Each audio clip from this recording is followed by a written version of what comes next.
Halo guys, welcome back to my YouTube channel. Kali ini saya akan merangkum alur cerita film Zodiac 2007 yang di-request dari user HZX Hyewon. Film ini berdasarkan kisah nyata di Amerika Serikat dengan kasus yang tidak terpecahkan sampai saat ini. Dengan seseorang pembunuh berantai legendaris yang dijuluki Zodiac. Zodiac ini telah melakukan aksinya kemudian mengirim surat ancaman ke media bahwa dia akan melakukan pembunuhan terus-menerus. Sebelum melanjutkan alur cerita, jangan lupa klik tombol subscribe dan jangan lupa nyalakan tombol lonceng notifikasinya agar kalian tidak ketinggalan video terupdate dari saya. Tanpa berlama-lama, langsung saja check it out.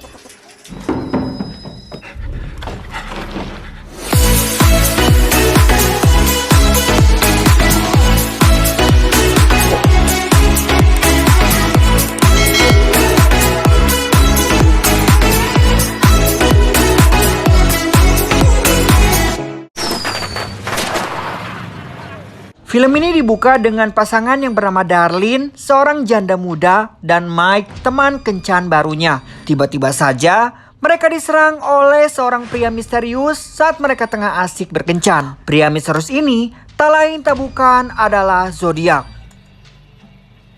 Tanpa basa-basi, si Zodiac mengeluarkan senapan dan menembak mereka berkali-kali. Darlene pun tewas seketika, sedangkan Mike berhasil bertahan hidup meski mengalami luka tembak. 4 minggu kemudian, scene berpindah di sebuah perkantoran di San Francisco. Di sana terlihat puluhan surat yang disortir lalu masuk ke ruang redaksi.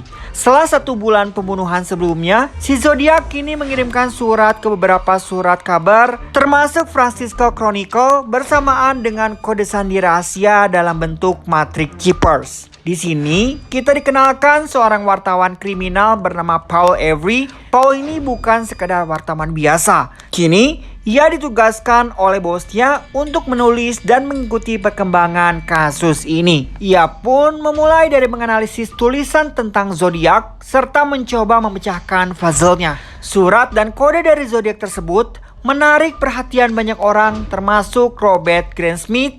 Kita panggil saja Graysmith.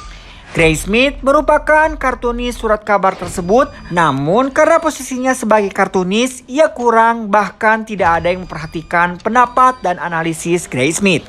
Akan tetapi, karena ketekunan dan kecerdasan analisis Graysmith, Paul menjadi tertarik untuk saling berbagi informasi mengenai kasus tersebut. Di sisi lain, sang psikopat Zodiac masih terus beraksi dan terus mengirimkan berbagai surat kepada media juga pihak kepolisian. Dari pihak kepolisian, diperkenalkan seorang detektif bernama Deb Toshi yang ditugaskan menyelidiki kasus pembunuhan berantai tersebut. Dan pembunuhan kali ini terlihat sepasang kekasih yang sedang akan bermantap-mantapan di sebuah danau. Namun keduanya terganggu oleh kedatangan Zodiac, sehingga mereka pun tidak bisa selamat dan diincar sang psikopat Zodiac. Di sisi lain, Graysmith menyadari sesuatu dari pembunuhan yang dilakukan oleh Zodiac. Ternyata, aksi pembunuhannya ini terinspirasi dari film yang berjudul The Most Dangerous Game. Film ini berceritakan di mana sang pembunuh membunuh manusia untuk berolahraga. 2 minggu kemudian, terjadi lagi pembunuhan, yaitu seorang supir taksi di kota San Francisco. Lagi-lagi si Zodiac mengklaim bahwa ialah yang bertanggung jawab atas status perburuan tersebut. Toshi yang menyelidiki kasus ini menemukan sebuah sarung tangan hitam berlumuran darah di dalam taksi yang secara tidak sengaja ditinggalkan oleh si pelaku.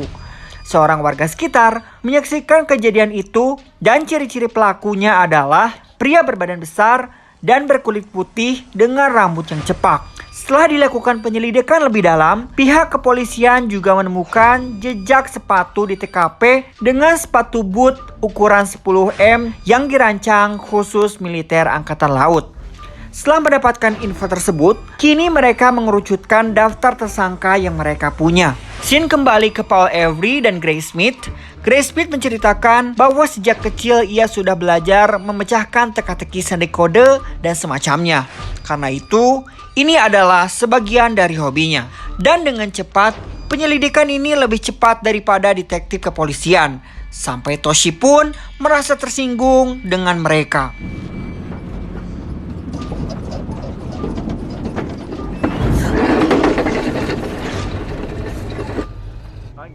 to a service station. Before I kill you, I'm gonna throw your baby out the window. Hey, tried to kill me! My baby!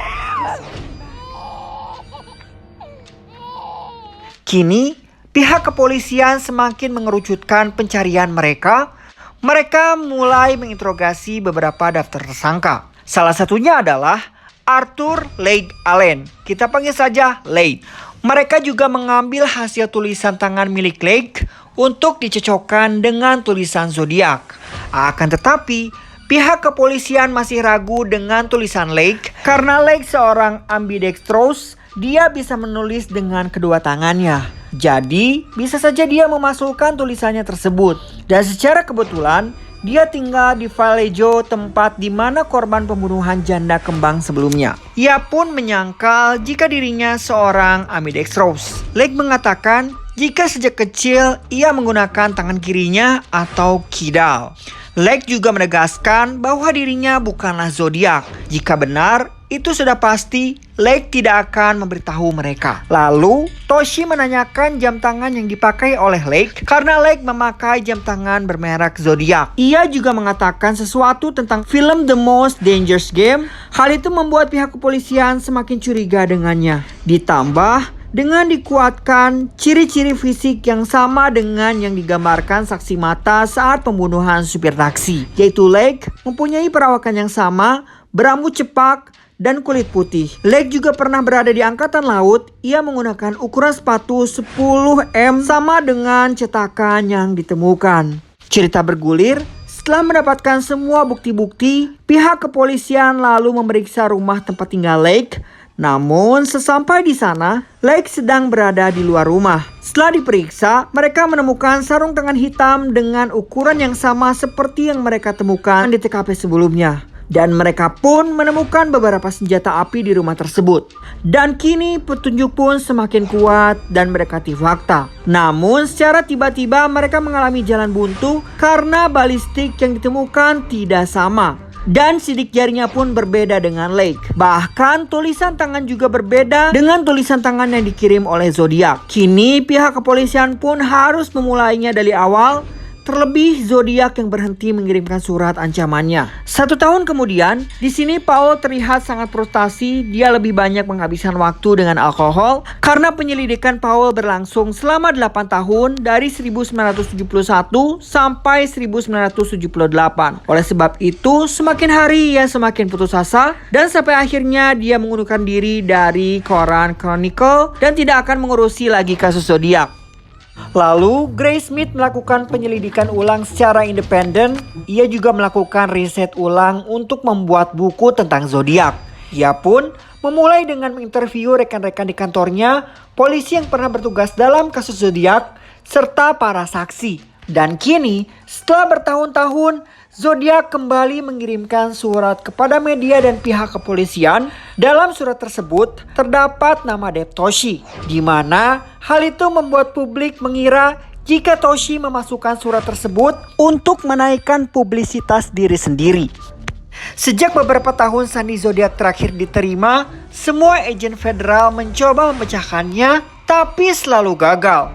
Akan tetapi, selama ini semua hasil penyelidikan mengarah ke pria bernama Rick Marcel. Dia adalah proyeksionis saat pembuatan film The Most Dangerous Game. Grace Smith kini bertemu dengan seorang informan, yaitu tersangka pertama yang telah dibebaskan tahun 1970-an karena kurangnya bukti. Info yang didapatkan bahwa si operator memiliki potongan negatif film yang membuat simbol zodiak. Grace Smith juga menanyakan poster film yang terdapat tanda tangan Leigh. Ternyata poster itu justru dibuat oleh si operator. Di sini, Grace Smith menjadi ketakutan karena informan adalah zodiak yang sengaja menjebaknya di rumahnya. Namun ternyata informan bukanlah zodiak. Alhasil, Smith mendiskusikan hasil penyelidikan dengan Toshi.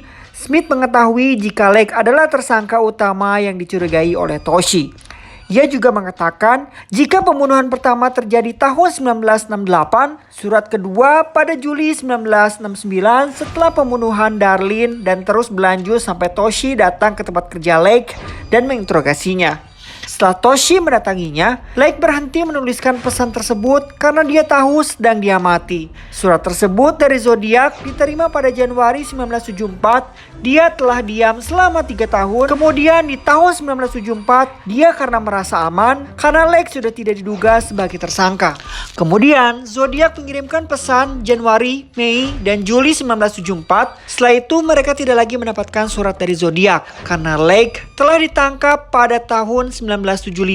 Semenjak itu pun mereka tak mendapat surat lagi dari Zodiac selama Lake di penjara. Setelah 2 tahun penahanan, Lake dibebaskan pada bulan Agustus 1977. Tepat setelah kebebasannya, mereka mendapatkan surat baru dari Zodiac setelah 4 tahun. Semua bukti dan waktu ini mengarah pada Lake. Akan tetapi, Toshi tidak bisa menangkap lagi Lake karena sidik jari dan tulisan tangannya berbeda dengan Zodiac. Scene berpindah ke tahun 1991. Para polisi akhirnya menemukan Mark Mayhew, saksi sekaligus korban yang selamat dari kasus Zodiac di Vallejo 20 tahun sebelumnya. Setelah melihat beberapa foto, mengidentifikasi bahwa Lake lah pelaku pembunuhan itu. Setelah itu, diperlihatkan sebuah rak terdapat tumpukan buku yang tertulis Zodiac karya Gray Smith yang kini menjadi bestseller. Di akhir scene, diketahui bahwa Alan Lake atau Lake meninggal di tahun 1991 sebelum sempat diinterogasi oleh polisi. Lalu pada tahun 2002, hasil tes DNA Lake tidak sesuai dengan DNA yang ada di surat kiriman Zodiac selama ini. Itu berarti kasus Zodiac masih belum terpecahkan sampai saat ini. Dan film pun selesai.